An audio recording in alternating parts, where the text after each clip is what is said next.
इस वीडियो में हम हाई स्कूल परीक्षा 2026 के गणित प्रश्न पत्र की बात करने वाले हैं। इसमें हम गणित के बेसिक प्रश्न पत्र की बात करेंगे, क्योंकि हम जानते हैं कि हमारी परीक्षा में टोटल प्रश्नों की संख्या 23 होती है, जिसमें प्रश्न क्रमांक 1 से लेकर प्रश्न क्रमांक 5 तक वस्तुनिष्ठ प्रकार के हमें प्रश्न देखने को मिलते हैं, जिन्हें हमें सॉल्व करना होता है। तो हम इस लेक्चर में प्रश्न क्रमांक 1 से प्रश्न क्रमांक 5 तक के वस्तुनिष्ठ प्रश्नों को हल करने वाले हैं। पहला प्रश्न है, हमारा सही विकल्प चुनकर लिखना होता है। तो इसमें पहला प्रश्न हमारा है कि एक परिमेय संख्या और एक अपरिमेय संख्या का योग होता है। तो यहाँ पर हमें एक परिमेय संख्या, जैसे कि हम जानते हैं कि यदि हमारे पास कोई परिमेय संख्या 3 है और यदि हम इसमें एक अपरिमेय संख्या करणीय 5 को यदि हम इसमें प्लस करते हैं, क्योंकि हम जानते हैं 3 एक परिमेय संख्या है और करणीय 5 एक अपरिमेय संख्या है, तो इन दोनों को जोड़ने पर भी हमें अपरिमेय संख्या ही मिलती है।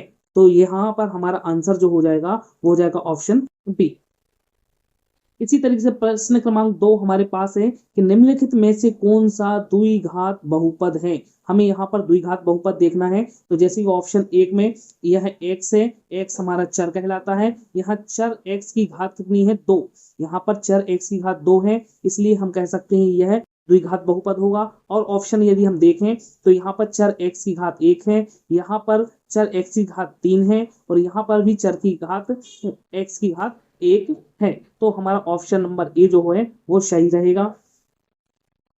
प्रश्न 3 है, बिंदु पी एक्स वाई की मूल बिंदु, चूंकि हम जानते हैं मूल बिंदु हमारा क्या होता है? 0 0। तो मूल बिंदु 0 0 से दूरी क्या होगी? क्योंकि हम जानते हैं कि दो बिंदु यदि हमारे पास हैं ए और बी, तो इन दोनों बिंदुओं के बीच की जो दूरी का फॉर्मूला होता है वो होता है हमारा कि रूट के अंदर x2 माइनस x1 का होल स्क्वायर, साथ में प्लस y2 माइनस y1 का होल स्क्वायर, ये हमारा रूट के अंदर वैल्यू होती है।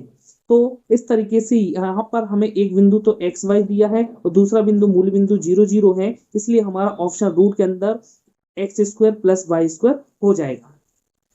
यहाँ पर प्रश्न क्रमांक 4 हमारा है कि एपी हमें दी गई है, एपी अर्थात समांतर श्रेणी हमें दी गई है 4, 10, 16 और 22 में सारवांतर हम चूंकि जानते हैं सारवांतर जो होता है वो डी होता है, जिसका फॉर्मूला होता है अगला वाला पद अर्थात a2 माइनस a1 हम कह सकते हैं, या हम व्यापक रूप में कहें तो an-1 हमारा ये फॉर्मूला होता है।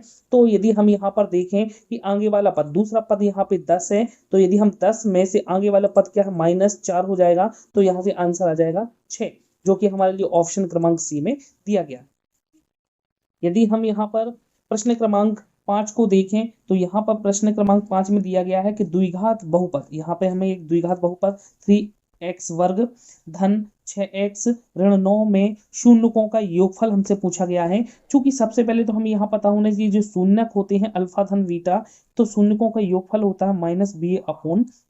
तो यहाँ पर हमें -b और a का मान चाहिए है, अर्थात हम यदि इस द्विघात बहुपद की ax वर्ग धन bx धन c से तुलना करें तो यहाँ पर a का मान हमें मिल जाएगा 3 और b का मान मिल जाएगा हमें 6 और यहाँ पर c का मान हमें मिल जाएगा -9। तो यहाँ पर हम देखें कि यहाँ पर माइनस पहले से लगा है और b का मान यहाँ पर हमारा 6 है बटे a का मान 3, तो 3 दूनी 6, तो -2 हमारा आंसर हो जाएगा, जो कि ऑप्शन नंबर बी में हमें दिया गया है।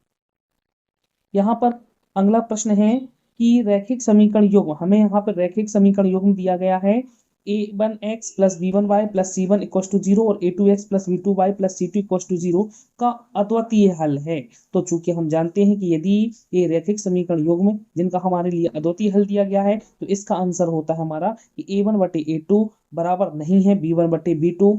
चूंकि ऑप्शन नंबर जो बी है यह हमारा आंसर होता है अनंतः अनेक हल का। अनंतः अनेक हल हमें याद रखना है, ये अनंतः अनेक हल का आंसर होता है। सी कोई ऑप्शन नहीं होता, कोई आंसर नहीं होता इसका। और डी ऑप्शन जो होता है यह होता है कोई हल नहीं है, कोई हल नहीं। तो यहाँ पर हमें तीनों ऑप्शन दिए जाते हैं, अद्वितीय का भी दिया गया है, क्वेश्चन में अद्वितीय पूछा है तो अद्वितीय का दिया गया है, साथ में अनेक हल का भी ऑप्शन दिया गया है, कोई हल का ऑप्शन भी दिया गया है। तो हमारा इसका आंसर ए ऑप्शन रहेगा। यहाँ पर प्रश्न क्रमांक 2 है हमारा, रिक्त स्थान की पूर्ति कीजिए।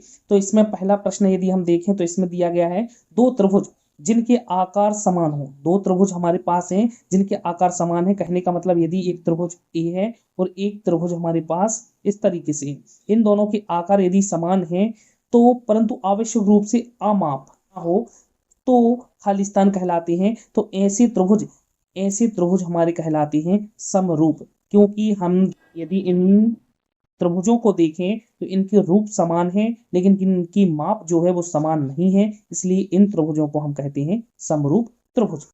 हमारा प्रश्न क्रमांक 2 है, प्रेक्षक की आंख से प्रेक्षक द्वारा देखी गई वस्तु, प्रेक्षक की आंख से प्रेक्षक द्वारा देखी गई वस्तु के बिंदु को मिलाने वाली रेखा को, जो प्रेक्षक होता है अपनी आंख से वस्तु को देखता है तो उसको मिलाने वाली रेखा को हम कहते हैं दृष्टि रेखा, इसको हम कहते हैं दृष्टि रेखा।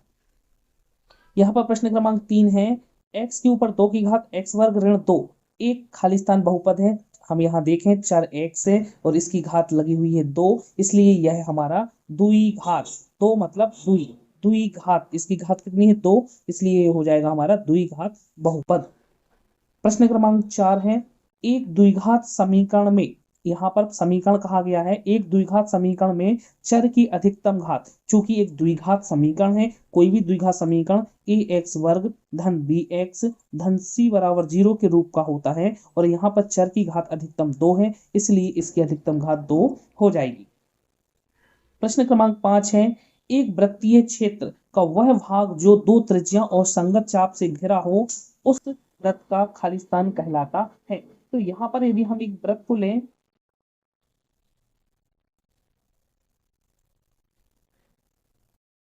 तो वृत्त में क्या होता है, केंद्र होता है और केंद्र से हम यदि ऐसी त्रिज्याओं को, इन दो त्रिज्याओं को मिला तो इन दो त्रिज्याओं के, प्रश्न में कहा गया है ये दो त्रिज्याएं हैं और ये संगत इसका चाप है, तो इसके द्वारा जो घिरा हुआ क्षेत्र है ये हमारा कहलाता है त्रिज्य खंड। ये हमारा क्या कहलाता है, त्रिज्य खंड कहलाता है। तो यहाँ पर ऑप्शन में आ जाएगा हमारा त्रिज्य खंड। हमारा अगला प्रश्न है, उन्नयन कोण बनने की स्थिति में देखा जा रहा बिंदु क्षैतिज स्तर से, उन्नयन कोण कब बनता है, जब हम सिर को ऊपर करते, उन्नयन का मतलब होता है ऊपर हम जब सिर करते हैं तब हमें कौन सा कोण बनता है, उन्नयन बनता है। क्षैतिज स्तर से ऊपर की ओर जो कोण बनता है उन्नयन कहलाता है और जो नीचे की ओर बनता है वह कोण अवनमन कहलाता है। यहाँ पर प्रश्न क्रमांक 3 है, सत्य असत, यहाँ पर हमें सत्य बतलाना है। तो यहाँ पर पहला प्रश्न जो है वह है, सभी सर्वांग सम आकृतियां समरूप होती हैं। तो सर्वांग सम का मतलब होता है सर्व अंग समान, सर्वांग सम का मतलब होता है सर्व अंग समान। सर्व अंग समान, यदि आकृतियों की सभी अंग समान हैं तो ऐसी आकृतियां समरूप भी होंगी, उनके रूप भी समान होंगे। ठीक है। प्रश्न क्रमांक 2 है, बिंदु एक्स वाई की एक्स अक्ष से दूरी बतलाना है।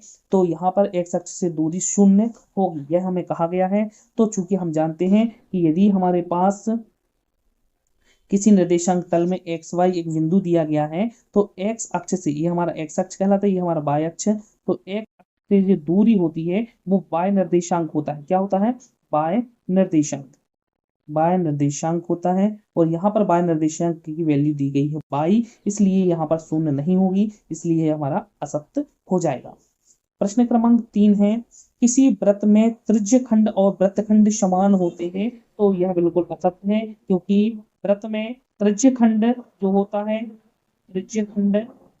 है वह त्रिज्याओं के द्वारा और संगत चाप के द्वारा मिलकर बना होता है, और जो वृत्तखंड होता है वह जीवा और संगत चाप से मिलकर बना होता है। जीवा और संगत चाप से जो मिलकर बना होता है वह वृत्तखंड है। ठीक है। अगला प्रश्न है 4, वृत्त के किसी बिंदु पर स्पर्श रेखा स्पर्श बिंदु से जाने वाली त्रिज्या के समांतर होती है। तो यह हम यहाँ देखते हैं कि ये हमारे पास वृत्त है और वृत्त में ये उसका केंद्र है और यहाँ पर हम एक स्पर्श रेखा ले लें।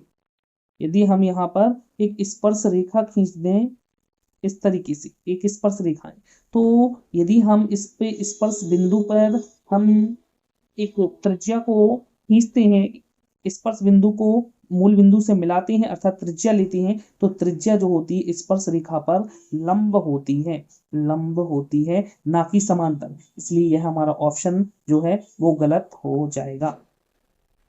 अगला प्रश्न है कि किसी वृत्त के किसी व्यास के सिरों पर खींची गई रेखाएं समांतर होती हैं। यहाँ पर किसी वृत्त के किसी व्यास के सिरों पर खींची गई स्पर्श रेखाएं समांतर होती हैं, तो यह बिल्कुल सत्य है, क्योंकि हम जानते हैं कि एक वृत्त पर जो स्पर्श रेखाएं होती हैं वो समांतर होती हैं जब हम व्यास के सिरों पर खींचते हैं।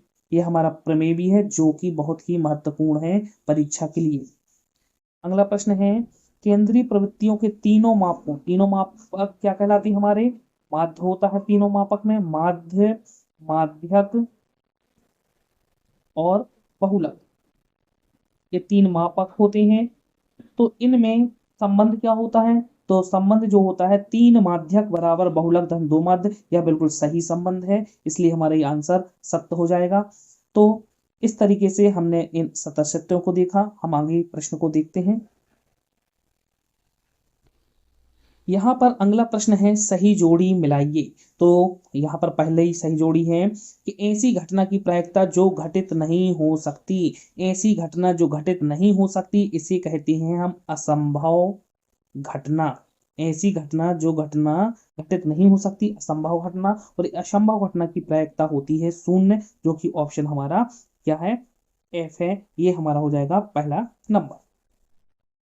और यहाँ पर प्रश्न क्रमांक दूसरा है कि टेन 60 डिग्री का मान होता है, तो टेन 60 का मान होता है करणी 3, जो कि हमारा ऑप्शन ई है। ये हमारा आंसर हो जाएगा करणी 3, टेन 60 का मान।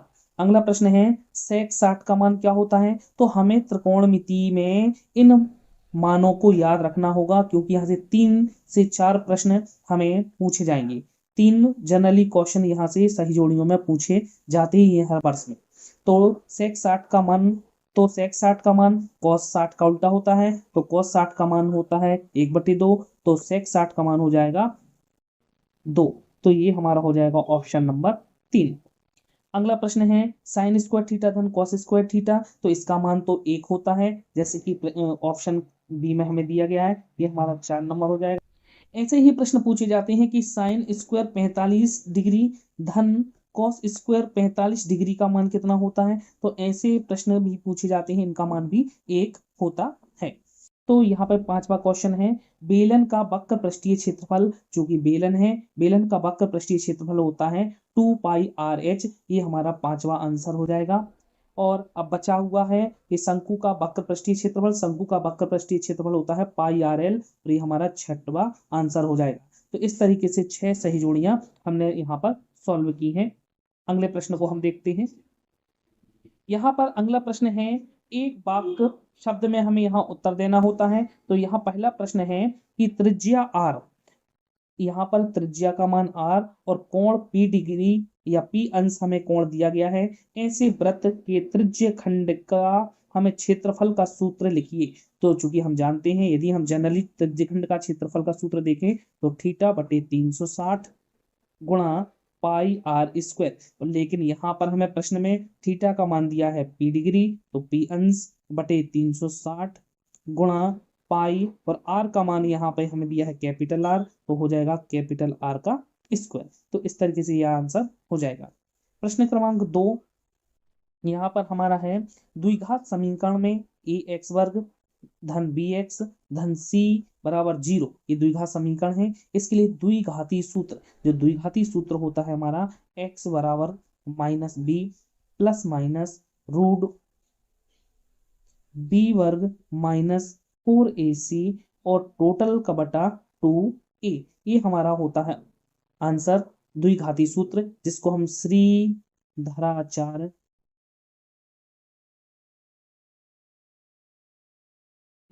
सूत्र भी कहते हैं। प्रश्न क्रमांक 3 हमें यहाँ पे है एक सिक्के को एक बार उछालने पर, एक सिक्के को एक बार उछालते हैं तो संभव परिणामों की संख्या, मतलब एक सिक्के में हेड और टेल ही होता है, ये 2 ही हमारे पास होते हैं हेड और टेल, तो संभव परिणाम कितने हो सकते हैं? 2 होंगे, तो संभव परिणामों की संख्या होगी 2। अगला प्रश्न है मूल बिंदु के निर्देशांक, चूंकि हम जानते हैं एक्स अक्ष और वाई अक्ष, ये एक्स अक्ष है और वाई अक्ष है, इस बिंदु पर जिस बिंदु पर प्रतिच्छेद करते हैं काटते हैं इसको हम कहते हैं मूल बिंदु। मूल बिंदु और मूल बिंदु के जो निर्देशांक होते हैं वो होते हैं 0 0। अगला प्रश्न है कि वृत्त की छेदक रेखा, वृत्त की जो छेदक रेखा है उसकी परिभाषा देना है। तो चूंकि हम देखें कि जो वृत्त होता है, वृत्त की छेदक रेखा होती है ए, कि ऐसी रेखा, ये छेदक रेखा बनेगी ऐसी रेखा जो वृत्त को दो बिंदुओं पर, देखो ये वृत्त को दो बिंदुओं पर प्रतिच्छेद करती है, ऐसी रेखा को हम कहते हैं छेदक रेखा। तो ये हमारी होगी छेदक रेखा। वृत्त को दो बिंदुओं पर प्रतिच्छेद करती है छेदक रेखा, यदि एक बिंदु पर प्रतिच्छेद करती है तो वो स्पर्श रेखा कहलाती है। अगला प्रश्न है छठवां, समरूप आकृतियों के युग्म का एक उदाहरण दीजिए। तो समरूप आकृतियां क्या हो सकती हैं? तो जैसे कि हमारा एक प्रश्न भी है कि समबाहु त्रिभुज, समबाहु त्रिभुज समरूप त्रिभुज होते हैं। वृत्त यदि हम देखें तो वो भी समरूप होते हैं। वर्ग हम बात करें तो वर्ग भी हमारे क्या होते हैं? समरूप होते हैं। तो समबाहु त्रिभुज, वृत्त, वर्ग हम यहाँ पर उदाहरण दे सकते हैं। तो इस प्रकार हमने इस सैंपल पेपर के प्रश्न क्रमांक 1 से प्रश्न क्रमांक 5 तक पूछे जाने वाले समस्त वस्तुनिष्ठ प्रकार के प्रश्नों पर यहाँ पर चर्चा